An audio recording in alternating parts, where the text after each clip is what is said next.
Hey, Julie. So, what are some good tips to communicate effectively?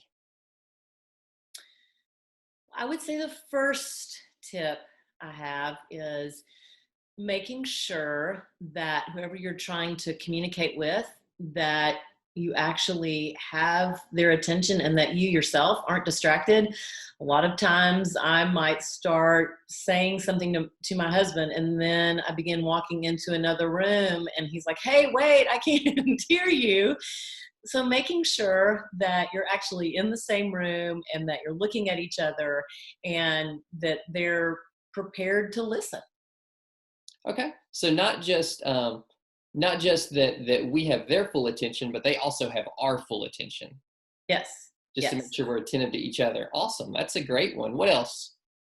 And then the second one I would say is making sure you have collected your thoughts. Sometimes it's like we spray a whole bunch of thoughts out for somebody and we expect them to catch really what we're trying to communicate with them. So if we can think ahead of time and be clear about what it is we're trying to communicate, I think that's helpful for the party that's on the receiving end, so that there is clarity.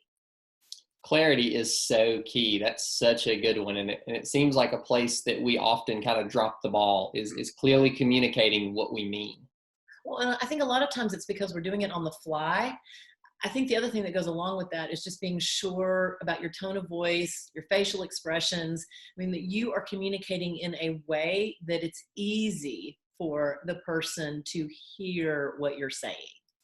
That is so good, so good. What else do you think attributes to some effective communication?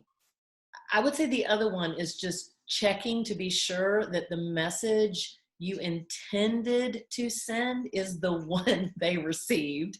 A lot of times we think we're being really clear. Probably one of the funniest moments I ever had as a parent was I was in a hurry to get out the door. I asked our daughter to run to her room and get her backpack and step on it. She ran to her room, got her backpack, brought it to the family room, and proceeded to step on it. And I mean, you just think you're being clear, but not so much. So making sure that there's clarity with the message that you sent. And that way it keeps drama at a minimum. I love that. That's such a good one because yeah, that clarity and asking for that clarity is so Yeah. key to making Yeah. sure that they do understand. Yeah. Any other tips that you'd like to add on there for us? Uh, if I was going to add a bonus tip, I would say know yourself.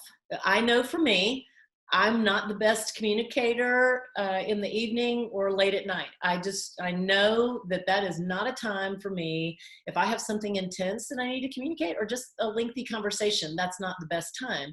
If you know yourself and you need to communicate a message, it's pretty powerful when you take the time to maybe even set a time to have a meeting with someone, to have a conversation.